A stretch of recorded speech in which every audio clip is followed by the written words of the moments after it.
Hello everyone. So today date is 26th February and 2024. We are going to solve some PYQs of ray optics and optical instrument chapter of class 12th physics. So start करते हैं question number 1 से. First question is a beam of light from a source L.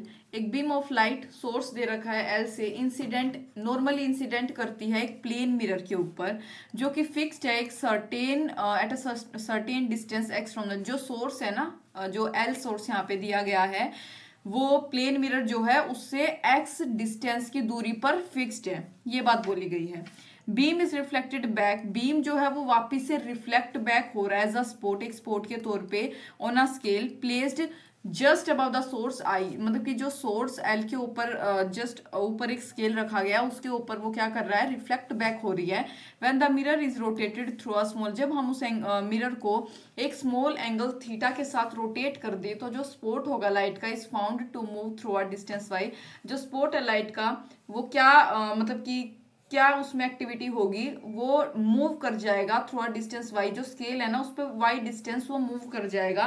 तो angle theta बताना है is given by, कितना होगा वो angle theta जिससे जिससे हम उस मिरर को रोटेशन देंगे, रोटेट कर देंगे, जिसकी वजह से जो लाइट है is found to move through a distance y on the scale. तो स्टार्ट कर तो अपना सॉल्यूशन देख लेंगे अब क्वेश्चन का, ऑब्वियसली स्पेस बनाकर फिगर के थ्रू देखेंगे थोड़ा सा.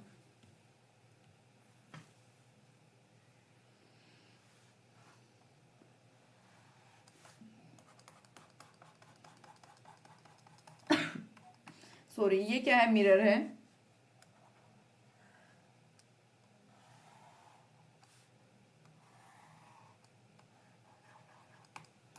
ये पता नहीं मैंने क्या बनाया है, दोबारा से बनाएंगे.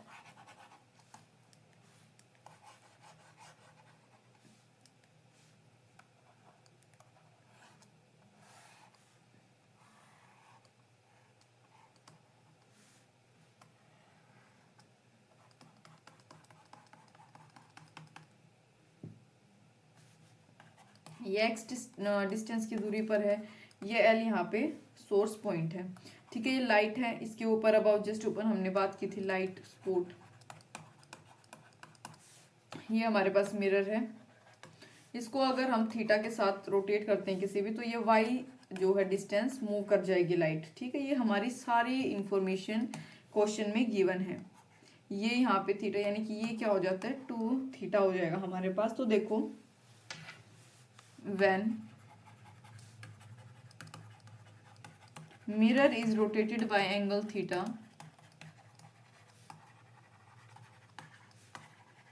जो रिफ्लेक्टेड रे है एक तो इंसिडेंट करती है, जैसे ये इंसिडेंट रे हो गई, इसको बोलते हैं मतलब जो प्लेन मिरर के ऊपर किसी भी ऑब्जेक्ट के ऊपर गिरती है लाइट उसको बोलते हैं इंसिडेंट रे. और जो रिफ्लेक्ट बैक ऐसे यानी कि बिल्कुल सेम वहीं से रिफ्लेक्ट बैक हो गई उसको रिफ्लेक्टेड रे बोला जाता है. ठीक है, और ये नॉर्मल टू द प्लेन हमारे पास एक रे होती है पूरी. ये अपना जो है स्टार्टिंग में बेसिक है चैप्टर का. बेसिकली जब मिरर को हम रोटेट कर देते हैं एक एंगल थीटा के साथ तो जो रिफ्लेक्टेड रे होती है वो रोटेट हो जाएगी बाय 2 थीटा. वो किसी कितना रोटेट हो जाएगी, 2 थीटा. ऑब्वियसली एक रिफ्लेक्ट बैक हो रही है यानी कि डबल, तो थीटा प्लस थीटा कितना हो जाएगा, 2 थीटा. सो हम लिख सकते हैं यहाँ पे y plus x is equal to 2 theta, यानी कि theta is equal to y upon 2x. ये आ गई हमारे पास थीटा की वैल्यू. तो करेक्ट ऑप्शन कौन सा होगा, y अपॉन यानी कि D option is the correct one. ठीक है, इजी क्वेश्चन था. नेक्स्ट हमारे पास है match the corresponding entries of column 1. Column 1 की जो कोरस्पॉन्डिंग एंट्रीज है उनको कॉलम 2 के साथ मैच करना है, जहाँ पे m क्या है, मैग्निफिकेशन प्रोड्यूस्ड बाय मिरर ये होता है. तो यहाँ पे देखो कौन सा करेक्ट आएगा हमारे पास.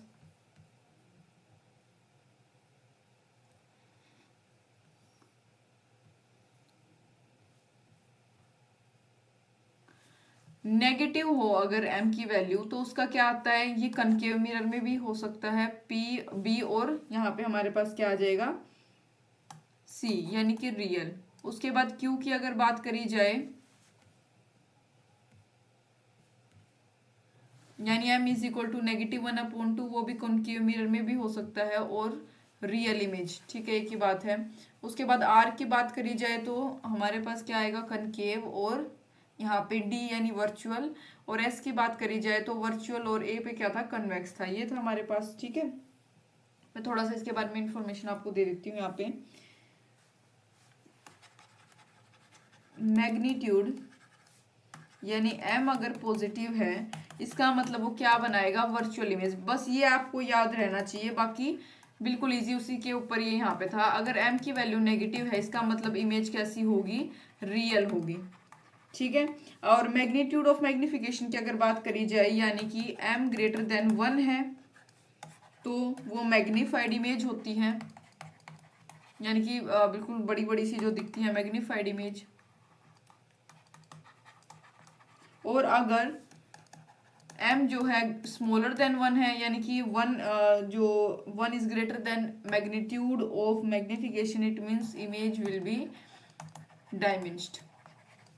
कैसी होगी, डायमेंस्ड इमेज होगी, फॉर्म होगी। तो ये बस आपको 4 बातें याद रहनी चाहिए। फर्स्ट ऑप्शन इसका करेक्ट है। नेक्स्ट क्वेश्चन है,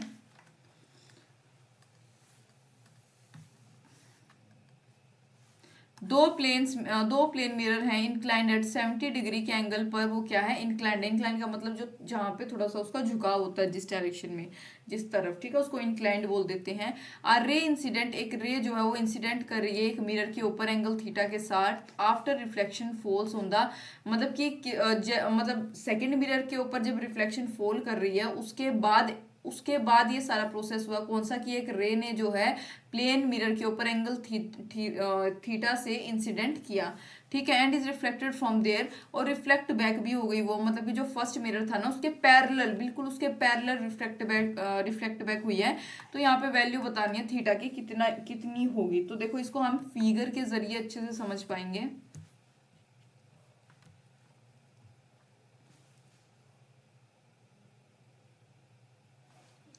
आप प्लेन इंक्लाइंड 70 डिग्री पे इंक्लाइनेशन बोला था उसका,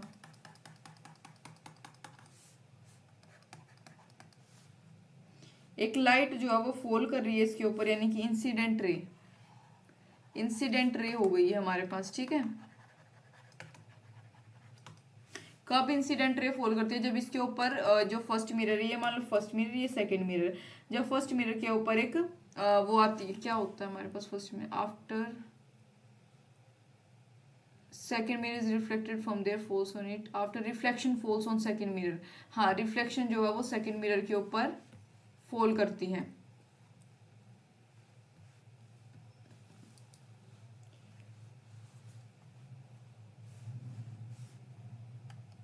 ये रिफ्लेक्शन है, यहाँ पे आई इसकी सेकेंड मिरर, यानी कि देखो अब ये इसके पैरेलल, यानी फर्स्ट मिरर के पैरेलल ये वापस रिफ्लेक्ट बैक हो गई। ये नॉर्मल टू द प्लेन हम ड्रॉ करते हैं इसको। तो ये 70 था, ये हमारे पास यहाँ पे कितना आ जाएगा, 40 डिग्री। ठीक है, यहाँ पे ये कितना होगा, 20 का, ये भी 20 का हो गया, ये थीटा 70 40 और 20 20 40। ठीक है, ये हमारे पास आ जाएगा, ये हो गया 90 डिग्री का। देखो 90 100 110 120 130 140 150 160 170 170 और 70 320, और एक यहाँ पे हमारे पास है 20 का।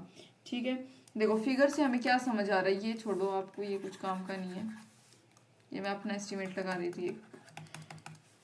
40 degree plus theta plus 90 degree.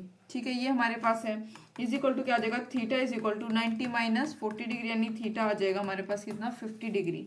तो 50 डिग्री जो है यहाँ पे हमारे पास इसका करेक्ट ऑप्शन आ जाएगा। करेक्ट थीटा की वैल्यू क्या हो गई, 50 डिग्री। नॉर्मली चाहो तो बिल्कुल डायरेक्ट इसको याद भी रख सकते हो आप इस क्वेश्चन को। ठीक है, एक रोड ऑफ लेंथ, कितनी लेंथ है उस रोड की, 10 सेंटीमीटर, लाई कर रही है अलोंग द प्रिंसिपल एक्सिस। जो एक कनकेव मिरर होता है, उसकी जो प्रिंसिपल एक्सिस होती है, उसके ऊपर वो रोड 10 सेंटीमीटर की रोड लाई कर रही है कनकेव मिरर की। ठीक है, जिसकी फोकल लेंथ कितनी है, 10 सेंटीमीटर है। इन सच अ वे, इस तरीके से है कि जो उसका एंड पोल के पास वाला एंड जो होगा ना, मतलब कि जो उसका एक एंड जो पोल के सबसे नजदीक होगा, वो मिरर से 20 सेंटीमीटर की दूरी पर है। ठीक है, अभी फिगर के तौर पे बताऊंगी तो अच्छे से समझ आएगा। तो लेंथ बतानी है इमेज की कितनी होगी। अगेन क्वेश्चन को रिपीट करती हूँ, लेकिन मैं एक रोड जो है जिसकी लेंथ कितनी है 10 सेंटीमीटर की, वो lies along the principal axis, एक कनकेव मिरर जो है उसके प्रिंसिपल एक्सिस के ऊपर लाई करती है, जिसकी फोकल लेंथ 10 सेंटीमीटर की इस तरीके से है कि उसका जो एक एंड है, जो पोल के पास वाला एंड है वो 20 सेंटीमीटर की दूरी पर है उस मिरर, मतलब मिरर से। तो लेंथ बतानी है इमेज की कितनी होगी। ठीक है, क्वेश्चन वैसे ये इजी है, थोड़ा सा बस समझने, मतलब फॉर्मूले याद होने चाहिए इस क्वेश्चन के लिए। तो आपको ज़्यादातर इस चैप्टर के जो दो चार हमारे पास बेसिक फॉर्मूले हैं, सबसे पहले हम अकॉर्डिंग टू कंडीशन, जो हमें कंडीशंस दे रखी है हम ड्रॉ कर लेते हैं। ये हमारे पास रोड है एक, ये इसका बी एंड ये ए। ठीक है, एक लाई कर रही है प्रिंसिपल एक्सिस पे कनकेव मिरर की। ये इसकी फोकल लेंथ कितनी है 10 सेंटीमीटर की है। ये देखो ये इसका एंड जो कि पोल के ये पोल के नजदीक है। ठीक है, यहाँ पे तो क्या होगा, देखो ये तो 10 सेंटीमीटर की तो रोड की लेंथ दे रखी है, तो ये कितनी दूरी पर होगा, यानी हमें क्वेश्चन में दे रखा है 20 सेंटीमीटर की दूरी पर होगा। ठीक है, फिगर और क्वेश्चन आपको समझ आ गया होगा, तो आगे सोल्व करते हैं। फोकल लेंथ निकालेंगे मिरर की। सबसे पहले फोकल लेंथ ऑफ मिरर, उसका फॉर्मूला क्या होगा यहीं पे याद रखना आपको, -1/f is equal to 1/u plus 1/v plus 1/u। v होता है, हमेशा याद रखोगे, इमेज के जो है डिस्टेंस के लिए हम v का यूज करते हैं और ऑब्जेक्ट का डिस्टेंस के लिए हम u यूज करते हैं। ठीक है, ये चीज आपको याद रखनी है।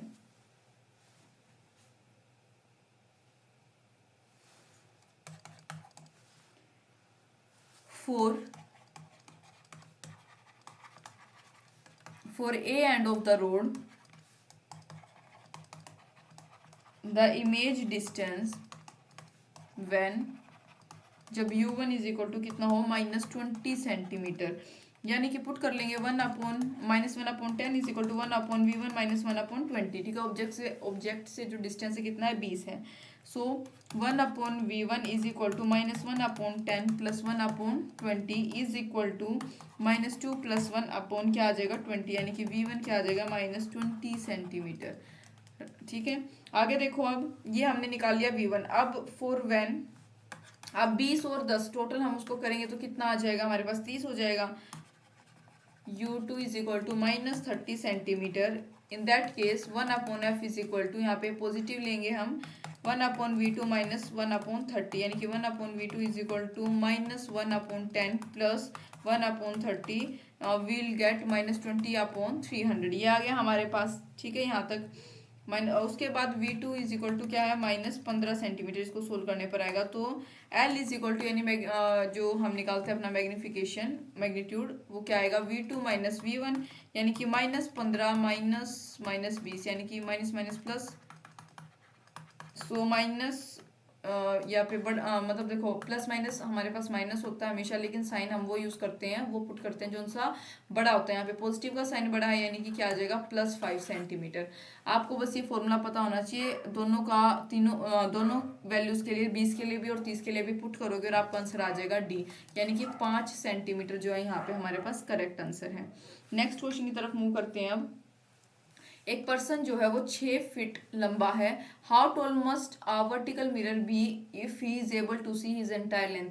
तो कितना उसका जो है वर्टिकल मिरर उसके सामने होना चाहिए, be if he is able to see, अगर वो अपनी एंटायर लेंथ को देखना चाह रहा है तो उस मिरर की, वर्टिकल मिरर की लेंथ बतानी है, कितना टोल वो वर्टिकल मिरर होना चाहिए एक 6 फीट टोल इंसान के लिए। ठीक है, देखो करेक्ट ऑप्शन हमारे पास इसका 3 फीट। कैसे, देखो to see his full image in a plane mirror person require a mirror of at least, उसकी जितनी हाइट होती है ना उससे हाफ हाइट का, उससे हाफ टोल वो मिरर जो है होना चाहिए if he wants to see his entire length in the mirror. ठीक है, तो आप इसको एज इट इज याद रख सकते हो, इस कंसेप्चुअल तरीके से याद रख लेना।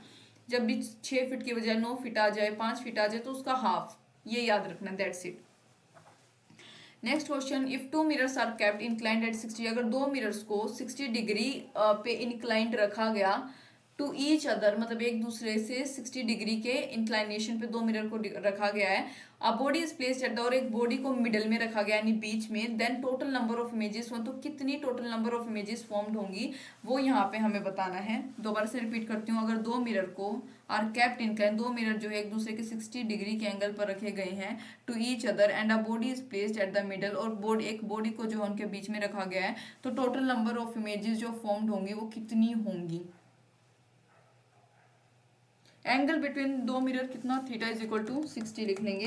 नंबर ऑफ इमेजेस फॉर्म, जब भी आपको आपके पास क्वेश्चन में ये दे रखा हो, ये पूछ रखा हो कि नंबर ऑफ इमेजेस फॉर्म्ड बतानी है, एक फॉर्मूला याद रखोगे, n is equal to 360 upon theta minus 1। ये फॉर्मूला आपको याद रखना है, यानी कि हम यहाँ पे 360 अपॉन थीटा, हमारे पास कितना है 60 माइनस 1, आंसर आ जाएगा 5, यानी कि इसमें हमारे पास बी ऑप्शन करेक्ट है। ये फॉर्मूला आपको याद रखना है। और देखो एक और कंडीशन बता देती हूँ, when two plane mirrors, जब दो प्लेन मिरर्स जो है इंक्लाइंड हो एक दूसरे के साथ at an angle theta, then जो नंबर ऑफ इमेजेस फॉर्म्ड होंगे वो कितना होगा, n is equal to 360 upon theta. जब ऑब्जेक्ट जो है placed asymmetrically and n is equal to, देखो एसिमेट्रिकली बात करी गई है तो आप फॉर्मूला यूज करते हो, फॉर्मूले में आप सिर्फ और सिर्फ पुट करोगे 360 डिग्री अपॉन थीटा। और जब आपसे एक व्हेन ऑब्जेक्ट इज सिमेट्रिकली, एक ऑब्जेक्ट प्लेस्ड है, ठीक है, सिमेट्रिकली जैसे यहाँ पे हमारे पास है, तो आप फॉर्मूला यूज करते हो ये -1 भी इसके साथ ऐड ऑन करते हो, ठीक है। तो ये डिफरेंस आपको पता होना चाहिए कि कौन सा फॉर्मूला किस कंडीशन में, किस क्वेश्चन में आप अप्लाई करने वाले हो। Next question, ray optics is valid when characteristic dimensions are, ray optics कौन सी कंडीशन में वैलिड है ये पूछा गया। चार ऑप्शन है, of the same order, much smaller than the wavelength, in the order of 1 millimetre, much larger than the, बिल्कुल डी ऑप्शन करेक्ट है। कैरेक्टरिस्टिक डायमेंशन जो है मस्ट बी, वो लार्जर देन, जो वेवलेंथ होती है ना लाइट की उससे हमेशा ज्यादा होनी चाहिए। क्या, characteristic dimension must be larger than the wavelength of light, ये आपको याद रखना है basically. In total internal reflection, जो टोटल इंटरनल रिफ्लेक्शन होता है TIR, when angle of incidence is equal to critical angle, जब एंगल ऑफ इंसिडेंस जो है वो क्रिटिकल एंगल के इक्वल हो जाए, for the pair of media in contact, किसके लिए, जो media pair of media contact में होता है उसकी कंडीशन में, जब angle of incidence critical angle के इक्वल हो जाए, तो what will be the angle of, तो रिफ्रैक्शन का एंगल कितना होगा, ये यहाँ पे हमसे पूछा गया है, ठीक है। इसके लिए थोड़ा सा स्पेस बना लेंगे।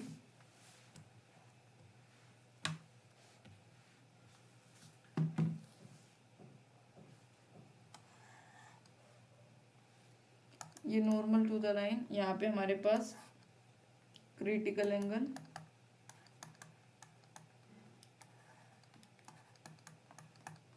ये 90 degree.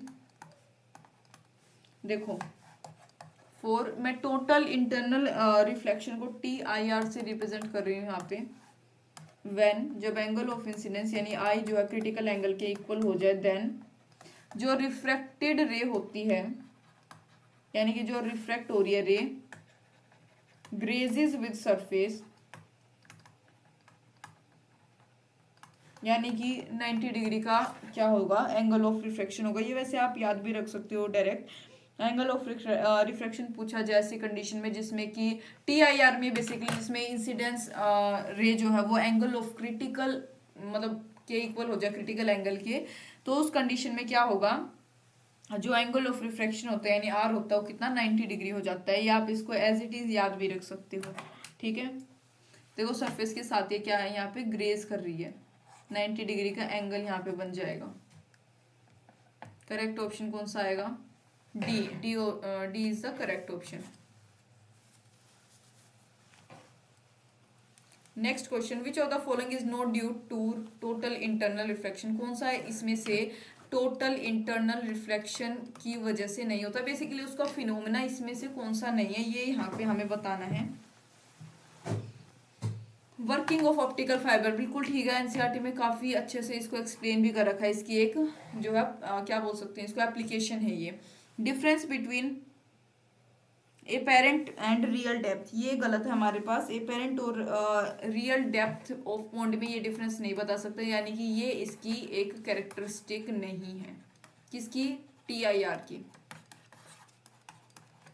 Next, mirage on hot summer days, brilliance of diamond, ये तीनों ठीक हैं, ये आप एज इट इज याद रखोगे। थोड़ा सा और बता देती हूँ। देखो, जो डिफरेंस होता है एपेरेंट और रियल डेप्थ में किसी भी पॉइंट की, वो किस वजह से होता है? लाइट के रिफ्रैक्शन की वजह से। Not due to total inter, मतलब कि रिफ्रैक्शन ऑफ लाइट की वजह से जो है हम एपेरेंट और रियल डेप्थ ऑफ पॉइंट में डिफरेंस बताते हैं, ना कि टोटल इंटरनल रिफ्लेक्शन के कारण। अदर तीन फिनोमेना जो है, जो हमारे पास फर्स्ट, थर्ड और फोर्थ हमारे पास है, ये due to total internal reflection होते हैं। तो याद रखनी ये चीजें आपको। नेक्स्ट क्वेश्चन इज,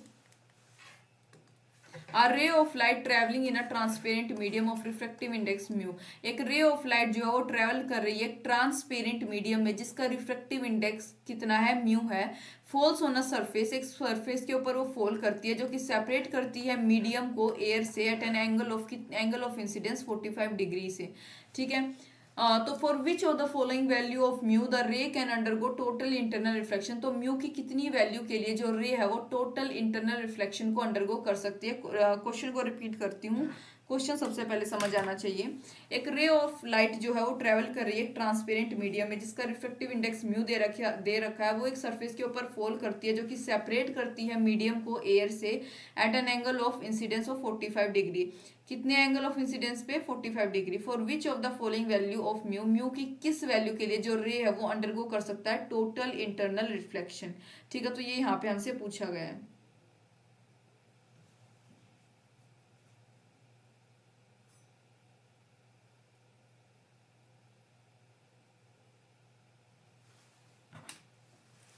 एक फॉर्मूले का क्वेश्चन है बस, मतलब कि वो फॉर्मूला हमें पता होना चाहिए, क्वेश्चन इजीली सोल्व हो जाएगा।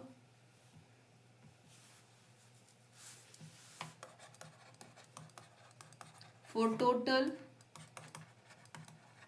Internal reflection mu greater than और equal to 1/sin c, greater than और इक्वल टू √2, ग्रेटर देन और इक्वल टू 1.414, ये वैल्यू वैसे आपको याद होनी चाहिए थोड़ी सी। तो म्यू इज इक्वल टू आ जाएगा 1.50, अप्रोक्सीमेट किसके? 1.50 के इक्वल आ जाएगा। तो करेक्ट ऑप्शन क्या आएगा? सी। क्वेश्चन मतलब याद भी रख सकते हो आप इसको डायरेक्ट, ठीक है, कि म्यू की वैल्यू यहाँ पे हमारे पास इस कंडीशन में 1.50 आएगी।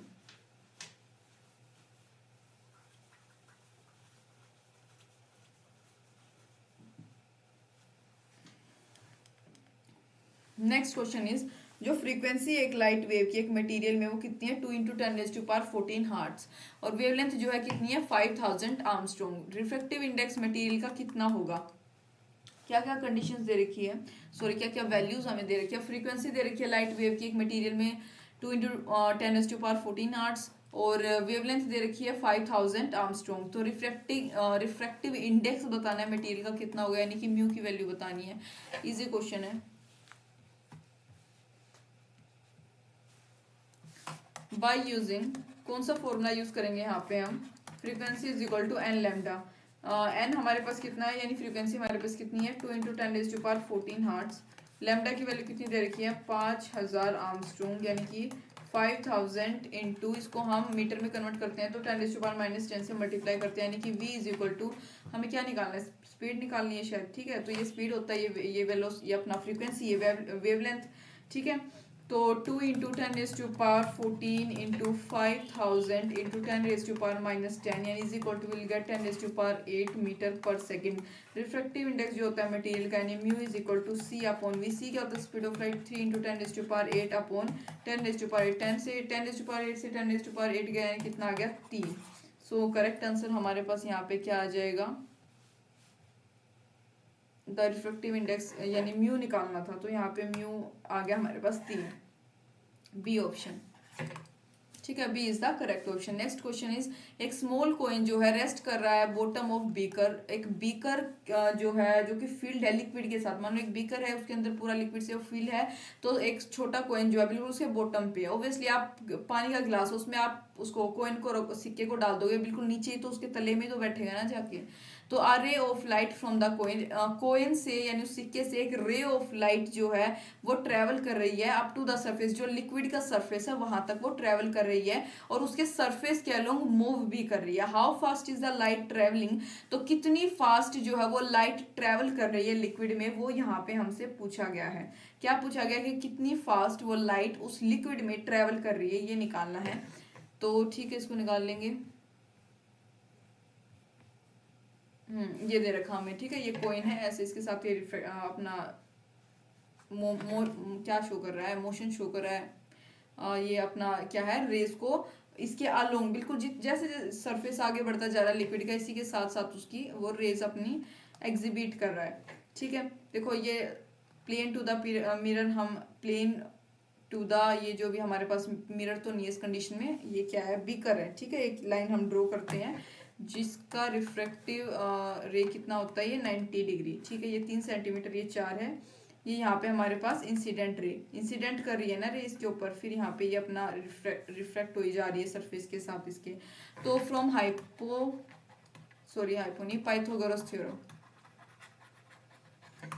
पाइथागोरस थ्योरम का यहाँ पे यूज करेंगे। हाइपोटेन्यूज जो है वो कितना आ जाएगा, 5 सेंटीमीटर। हाइपोटेन्यूज की वैल्यू आ जाएगी 5 सेंटीमीटर। तो सिंस हमारे पास फॉर्मूला मैंने क्या बताया था, 1/μ is equal to sine i upon sine 90। Sine i upon sine r होता है, आर की वैल्यू, आर का हमें ऑलरेडी पता है 90 डिग्री है। So mu is equal to 1 upon sine i, यानी कि क्या आ जाएगा 5/3। वी इज इक्वल टू क्या होता है, सी अपॉन म्यू। सी कितना होता है, स्पीड ऑफ लाइट की वैल्यू हमेशा हर चैप्टर में कहीं ना कहीं आपको मिल जाएगी, याद होनी चाहिए, रट लो। सी का मतलब स्पीड ऑफ लाइट होता है, वैल्यू इसकी 3 × 10⁸ होता है, जो कि कांस्टेंट होती है। तो म्यू हमारे पास क्या है, 5/3। After solving this will get 1.8 × 10⁸ metre पर सेकेंड, यानी कि डी ऑप्शन जो है यहाँ पे हमारे पास इसका करेक्ट है।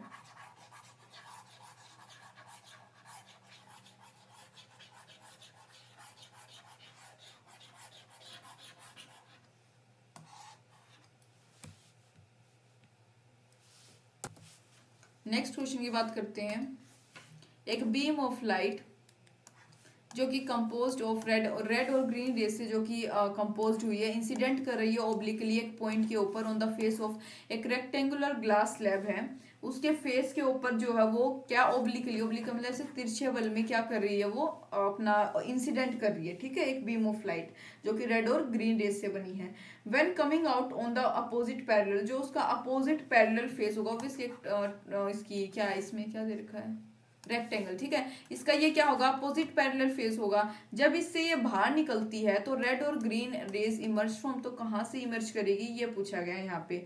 तो देखो, सिंस जो रिफ्रैक्टिव इंडेक्स है दोनों लाइट के लिए वो डिफरेंट है, रिफ्रैक्टिव इंडेक्स यहाँ पे दोनों के लिए हमारे पास अलग अलग होगा, कि रेड का अलग होता है, ग्रीन रेज का अलग होता है। तो they emerge out moving in 2 different, तो वो 2 डिफरेंट पैरेलल डायरेक्शन में मूव आउट करेंगे, यानी कि सी ऑप्शन हमारे पास करेक्ट है। 2 पॉइंट प्रोपोगेट करेंगे 2 डिफरेंट पैरेलल पोजिशंस पे, सॉरी डायरेक्शन पे। तो ये याद रखना है, जब रिफ्रैक्टिव इंडेक्स अलग होता है तो जो उनकी प्रोपोगेशन की डायरेक्शन होती है वो भी अलग अलग होती है, यानी कि 2 होती हैं बेसिकली, जो कि पैरेलल होती हैं लेकिन अलग अलग होंगी। ठीक है, ऐसे इमर्ज नहीं होती, एक साथ जुड़ती नहीं है कहीं पे। नेक्स्ट क्वेश्चन है हमारे पास,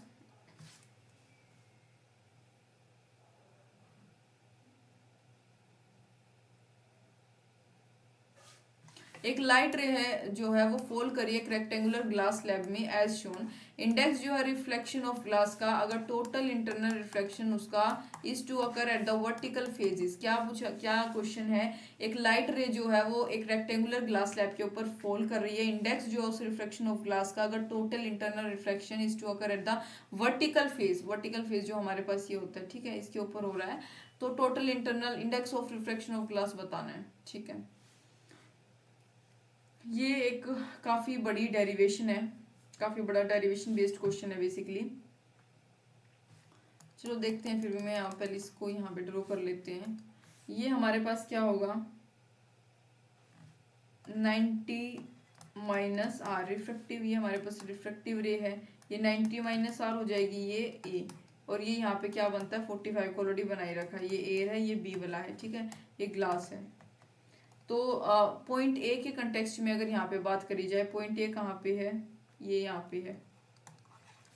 तो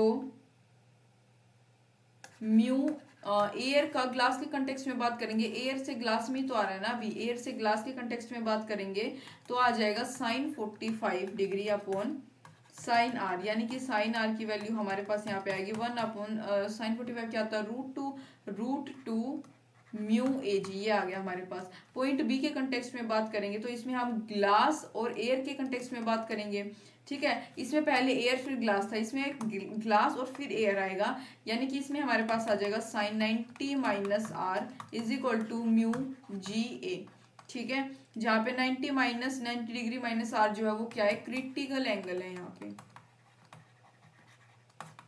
ठीक है। सो यहाँ पे हमारे पास क्या आएगा, cos r is equal to mu g a is equal to 1 upon a mu g. यहाँ पे आफ्टर सोल्विंग दिस, मतलब ये पूरा सोल्व करने के बाद हमारे पास इसका आंसर आएगा √3 अपॉन 2, यानी कि ए ऑप्शन जो है यहाँ पे करेक्ट आएगा। काफी बड़ा डेरिवेशन बेस्ड क्वेश्चन है, तो याद रखना है क्या आ गया, √3 अपॉन 2, ठीक है।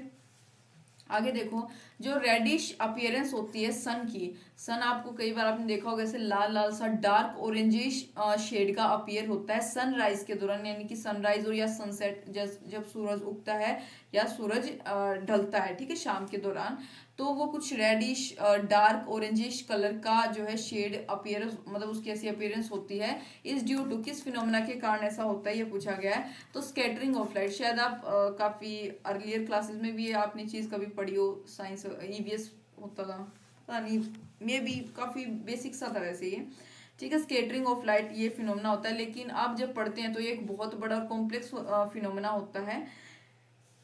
स्केटरिंग जो होती है, ये थोड़ा सा इसका रिलेशन बता देती हूँ। स्केटरिंग का मतलब होता है बिखरना, बेसिकली वो इनवर्सली प्रोपोर्शन होती है wavelength raise to power 4, hence जो लाइट है वो रीच करेगी as is rich in red, तो वेवलेंथ यहाँ पे ज्यादा है, तो जो वेवलेंथ रेड कलर की ज्यादा होती है, तो हमारे पास जो लाइट आती है वो रेड कलर की होती है यहाँ पे, ठीक है, इस वजह से हमें वो रेडिश अपीयरेंस दिखती है उसकी।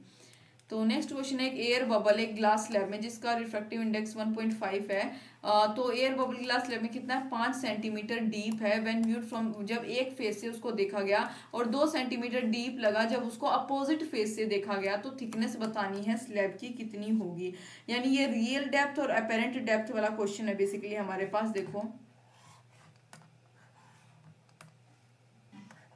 ये R1 ये R2, यानी कि ये कितना हो गया 5 सेंटीमीटर, जब दूसरे अपोजिट, यानी अपोजिट तो इसका यही होगा, यहाँ से देखा तो 2 सेंटीमीटर डीप लगा, यहाँ पे ये एयर बबल रखा है। सो रिफ्रैक्टिव इंडेक्स यानी mu is equal to R1 upon real depth upon apparent depth, ये फॉर्मूला हमारे पास होता है। तो 1.5 इज इक्वल टू, यानी म्यू रिफ्रैक्टिव इंडेक्स दे रखा 1.5 real depth upon apparent depth, यानी कि R1 is equal to upon apparent depth कितनी दे रखी है 5 सेंटीमीटर, ठीक है। अपेरेंट हमारे पास 5 है, रियल हमें पता नहीं, तो R1 हमारे पास आ जाएगा 1.5 इंटू 5 यानी कि 7.5 सेंटीमीटर, ठीक है। अपोजिट फेस के लिए बात करी जाएगी तो 1.5 इज इक्वल टू यहाँ पे आ जाएगा R2 अपॉन 2, उस केस में तो R2 इज इक्वल टू आ गया 3 सेंटीमीटर। थिकनेस निकाल लिया, R1 प्लस R2 कर दो, यानी कि 7.5 प्लस 3 आ जाएगी 10.5 सेंटीमीटर। कितना इजी क्वेश्चन था, ठीक है। ऐसे जो आपको फॉर्मूले वगैरह पता होना चाहिए, क्वेश्चन फिर सोल्व हो जाते हैं।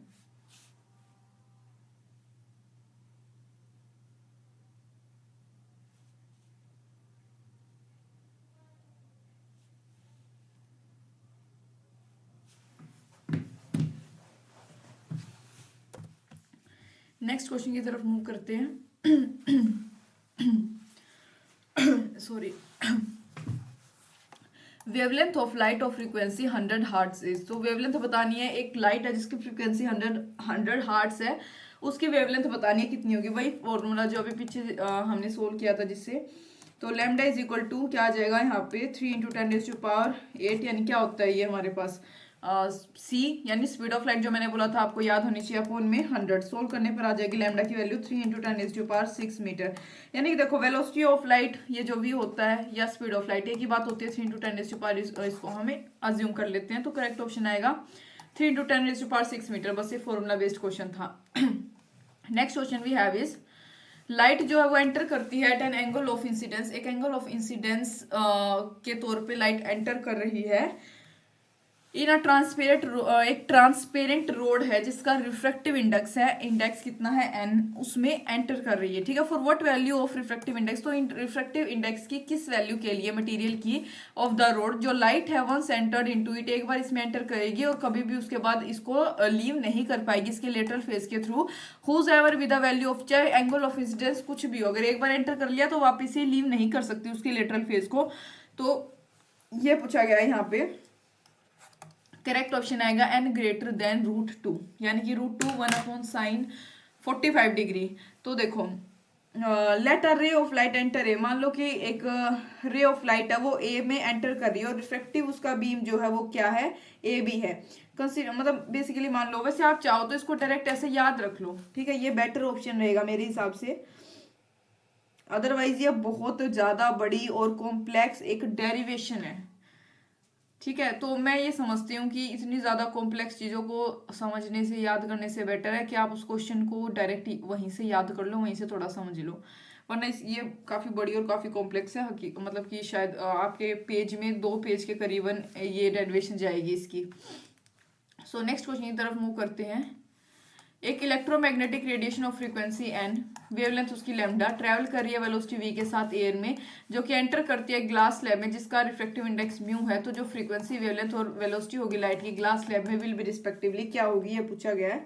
देखो इलेक्ट्रोमैग्नेटिक वेव के कंटेक्स्ट में अगर बात करें, entering from air to glass slab, यानी म्यू फ्रीक्वेंसी जो है वो क्या रहती है, कांस्टेंट रहती है, यानी कि फ्रीक्वेंसी रिमेन्स एन। तो वेवलेंथ यानी कि lambda dash is equal to lambda upon mu, यानी velocity v dash is equal to v upon mu. तो जब इलेक्ट्रोमैग्नेटिक वेव एंटर करती है दूसरे मीडियम में, जो फ्रीक्वेंसी है वो अनचेंज रहती है, जबकि वेवलेंथ और वेलोसिटी जो है वो 1/म्यू टाइम्स इंक्रीज हो जाती है। तो ए ऑप्शन यहाँ पे करेक्ट है, फ्रीक्वेंसी सेम रहेगी, वेवलेंथ हमारे पास लैम्डा अपॉन म्यू हो जाएगी, और वेलोसिटी की बात करी जाए तो वो वी अपॉन म्यू हो जाएगी, ये हमारे पास करेक्ट ऑप्शन होता है, ठीक है।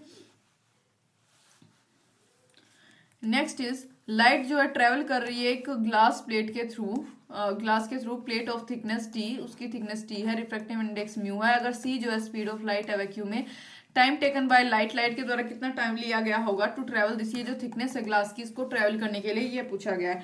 Total thickness is equal to क्या आ जाएगा, टी, रिफ्रैक्टिव इंडेक्स क्या दे रखा है, mu, speed of light glass plate में क्या फॉर्मूला होगा, c upon mu, time taken का formula t upon c upon mu is equal to क्या आ गया, म्यू टी अपॉन सी, ये आ गया हमारे पास, जहाँ पे टी क्या है, थिकनेस है ग्लास प्लेट की।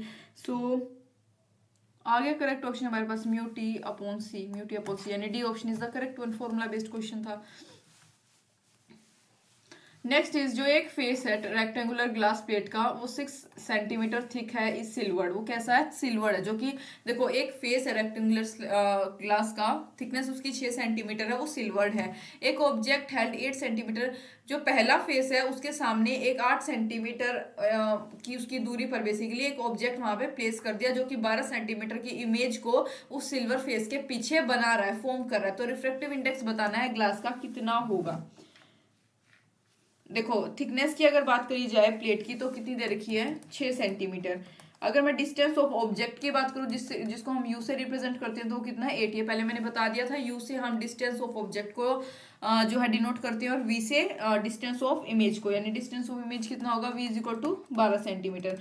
एक्स को हम अपेरेंट पोजीशन मान लेते हैं सिल्वर सरफेस की सेंटीमीटर में, सिंस जो इमेज है वो क्यों फॉर्म्ड हुई, ड्यू टू रिफ्लेक्शन के कारण सिल्वर्ड फेस पे, और by property of mirror image जो डिस्टेंस होगा ऑब्जेक्ट का फ्रॉम मिरर वो इज इक्वल टू किसके इक्वल होगा, जो डिस्टेंस इमेज का होगा मिरर से, यानी कि हम कह सकते हैं x plus 8 is equal to 12 plus 6 minus x, यानी x इज इक्वल टू क्या वैल्यू हो जाएगी इसकी, 5 सेंटीमीटर। देयरफॉर रिफ्रेक्टिव इंडेक्स निकालना, यानी रिफ्रेक्टिव इंडेक्स क्या होता है, real depth upon apparent depth, real कितनी है 6, अपेरेंट हमने अभी निकाल ली 5, तो आ गया 1.2। कितना इजी क्वेश्चन था, सी ऑप्शन करेक्ट है। नेक्स्ट है एक पॉइंट सोर्स, जिसका पॉइंट सोर्स ऑफ लाइट जो कि प्लेस्ड 4 मीटर बिलो द जो सरफेस ऑफ वाटर है, रिफ्रेक्टिव इंडेक्स 5/3 का, उसके 4 मीटर नीचे प्लेस कर रखा है। मिनिमम डायमीटर बता ऑफ अ डिस्क, जो मिनिमम डायमीटर है एक डिस्क का वो बताना है, which should be placed over, जो कि सोर्स के ऊपर रखा जाना चाहिए, on the surface of water, surface of water के ऊपर, to cut off all the light, ताकि जितनी भी वाटर के बाहर लाइट जा रही है उसको कट ऑफ किया जाए। तो क्या आएगा इसका करेक्ट आंसर, देखो formula sine c is equal to 1/म्यू, 1/म्यू कितना देखा, 1/म्यू 5/3, यानी कि 3/5 आ गया। So tangent c is equal to 3/4। Now tangent c is equal to r upon h, यानी कि r is equal to h tangent c. H कितना है 4 हाइट, ठीक है, टेंजेंट सी निकाल तो 3/4, 4 से गया 3 मीटर आ गया। डायमीटर ऑफ डिस्क की बात करी जाए तो वो 2r इज इक्वल टू क्या आ जाएगा 6 मीटर। तो हमारे पास इसका आंसर आ गया, क्या आ गया बी, 6 मीटर आ गया।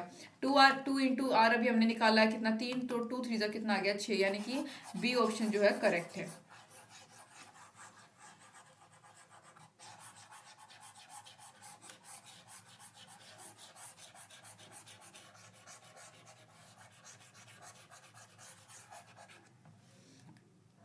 6 metre is the correct answer. Time taken by sunlight to pass through a window, कितना टाइम जो एक सनलाइट के द्वारा लिया गया है ताकि वो एक विंडो से पास कर सके। विंडो की थिकनेस 4 mm की है जिसका रिफ्रैक्टिव इंडेक्स 3/2 है। इस क्या आएगा, बहुत ही easy question. Velocity of glass is equal to c upon mu. C यानी स्पीड ऑफ लाइट कितना 3 × 10⁸ म्यू कितना दे रखा है 3/2। After solving this will get 2 × 10⁸ metre पर सेकेंड।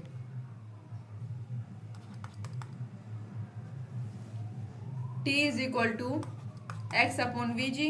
एक्स की वैल्यू 4 × 10⁻³ वी जी यानी 2 × 10⁸ after solving this will get 10⁻11 second. यहाँ पे कंफ्यूजन, यहाँ पे प्लस और माइनस, बहुत ही प्रीसाइज कैलकुलेशन आपको यहाँ पे करनी पड़ेगी और आंसर हमारे पास आ जाएगा 8। देखो कैसे आया, ये 8 ऊपर चला जाएगा, प्लस में चला जाएगा, यहाँ पे माइनस तो साइन तो माइनस का रहेगा ना। ये एडिशन को 8 9 10 11 -11 2 × 10⁻11 सेकेंड, यानी कि सी ऑप्शन करेक्ट है।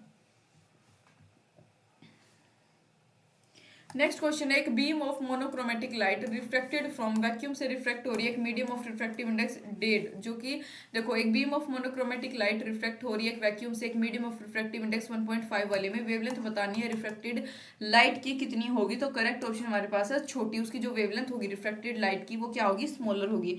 देखो from mu is equal to c upon v, हमारे पास फॉर्मूला होता है, हम यहाँ पे कह सकते हैं c is equal to n lambda v upon n lambda m, यानी कि lambda m medium is equal to lambda v upon क्या आ गया म्यू। तो इसके कंटेक्स्ट में तो रिक्वायर्ड वेवलेंथ जो है हमेशा डिक्रीज होती है बेसिकली, तो स्मॉलर करेक्ट आंसर आएगा। नेक्स्ट है ग्रीन लाइट जो है जिसकी वेवलेंथ 5460 आर्मस्ट्रॉन्ग है, इंसिडेंट हो रही है एयर ग्लास इंटरफेस के ऊपर।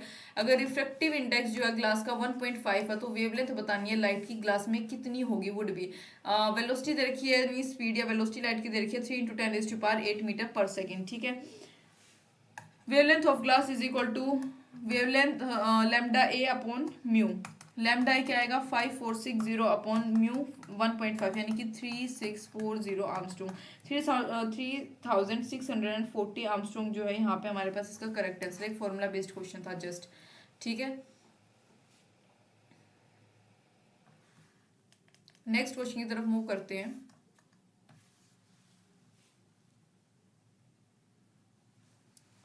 दो सिमिलर थिन इक्विकॉन्वेक्स लेंसेज हैं जिनका फोकल लेंथ एफ है, दोनों का आर कैप्ट कोएक्सियली, मतलब कि जैसे कोएक्सियल कैसे होता है, जैसे ऐसे रख दिया इनको, ठीक है, ये कोएक्सियल एक दूसरे के, इसको बोलते हैं कोएक्सियली। कोएक्सियली ये एक दूसरे के कांटेक्ट में है विद ईच अदर, एक दूसरे के साथ, सच दैट जो फोकल लेंथ होगी कॉम्बिनेशन की वो कितनी होगी f1। जब स्पेस इन दोनों के बीच, इन दोनों लेंसेज के बीच का, उसको हम ग्लिसरीन से भर दें जिसका रिफ्रैक्टिव इंडेक्स 1.5 होता है, एज दैट ऑफ मतलब ग्लास के इक्वल ही होता है ग्लिसरीन का, तो देन इक्विवेलेंट फोकल लेंथ यानी कि f2 मतलब इक्विवेलेंट फोकल लेंथ हमारे पास आ जाएगी f2। तो रेशियो बतानी है f1 रेशियो f2 की क्या रेशियो होगी, ये यहाँ पे हमसे पूछा गया। तो थोड़ा सा स्पेस बना के इसको सोल्व करेंगे।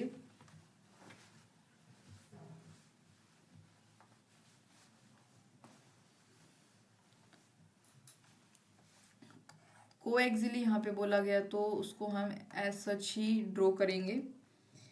ये ग्लास है, इसका रिफ्रैक्टिव इंडेक्स 1.5 होता है, और ये हमारे पास दूसरा ग्लास है जिसका रिफ्रैक्टिव इंडेक्स भी क्या है 1.5 है। ये आर ये इनके बीच में क्या है एयर। इक्विवेलेंट फोकल लेंथ की बात अगर मैं करूं, equivalent focal length in air यानी कि 1/f1 is equal to 1/f plus 1/f कितना आ जाएगा 2/f आ गया, यानी f1 हमारे पास आ गया f/2। ये हमारे पास फर्स्ट इक्वेशन। दूसरे में इसमें जब हम ग्लिसरीन अगर ऐड कर देंगे तो ये एक concave length of focal length -f के तौर पे बिहेव करेगा। तो यहाँ पे हमारे पास क्या आ जाएगा, ग्लिसरीन रख दिया तो क्या आ जाएगा 1/f2 is equal to 1/f plus 1/f minus 1/f। तो after solving this will get f1/f2 is equal to 1/2, यानी कि करेक्ट आंसर हमारे पास आ जाएगा, क्या आ जाएगा 1:2, यानी कि बी ऑप्शन क्या है, करेक्ट है। नेक्स्ट क्वेश्चन है, एक इक्वी कन्वेक्स लेंस जो उसकी पावर p है, इट इज कट, इसको दो सिमेट्रिकल हाफ्स में काट दिया गया एक प्लेन के द्वारा जो कंटेन करता है प्रिंसिपल एक्सिस को। पावर बतानी है पहले पार्ट की कितनी होगी। देखो करेक्ट ऑप्शन यहाँ पे हमारे पास p आएगा। जब लेंस को हम कट कर देते हैं दो हाफ में, तो जो पावर होती है एक पार्ट की वो सेम रहेगी, दैट इज p। तो फोकल लेंथ जो होती है उसकी वो भी सेम रहेगी और पावर भी सेम रहेगी। लास्ट सेकेंड क्वेश्चन है, डबल कन्वेक्स लेंस जो है फोकल लेंथ कितनी है 25 सेंटीमीटर, रेडियस ऑफ कर्वेचर उसके एक सरफेस का कितना है, डबल, दूसरे का डबल है।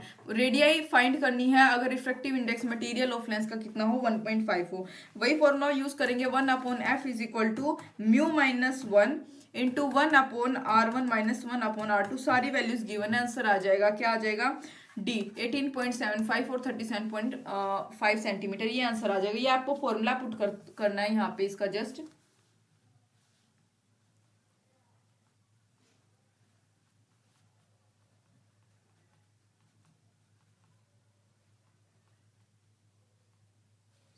ठीक है, कौन सा 1/f is equal to mu minus 1 into 1/r1 minus 1/r2। Last question है, दो identical thin plano convex lens glass के लेंसेज हैं जिनका रिफ्रैक्टिव इंडेक्स 1.5 है, ईच हैविंग उनका radius of curvature 20 centimetre, placed with their convex surface in contact, और ये एक दूसरे के साथ कॉन्टेक्ट पे है सेंटर पे। इंटरवेनिंग स्पेस जो इनका वो ऑयल से भरा हुआ जिसका रिफ्रैक्टिव इंडेक्स 1.7 है। तो फोकल लेंथ बताना है कॉम्बिनेशन का कितना होगा। देखो इसमें आप लेंस मेकर फॉर्मूला यूज करते हो, यानी 1/f इज इक्वल टू जो हमने पीछे वाले क्वेश्चन में यूज किया है 1/r1 माइनस 1/r2। ये फॉर्मूले का यूज करोगे, यहाँ पे आपके पास वैल्यू सारी गिवन है, आंसर आ जाएगा -50 सेंटीमीटर, यानी कि बी ऑप्शन करेक्ट आ जाएगा इसमें जब आप फोकल लेंथ वगैरह निकाल लोगे। तो इसी के साथ हमारे PYQs जो हैं वो फिनिश हो गए हैं। चैप्टर मुश्किल है नो डाउट, मैं उम्मीद करती हूँ कुछ आपको समझ आया होगा, थोड़ी बहुत हिंट आपको मिली होगी कि किस प्रकार के क्वेश्चन जो है इस चैप्टर से पुट ऑन हो सकते हैं। Thank you for watching.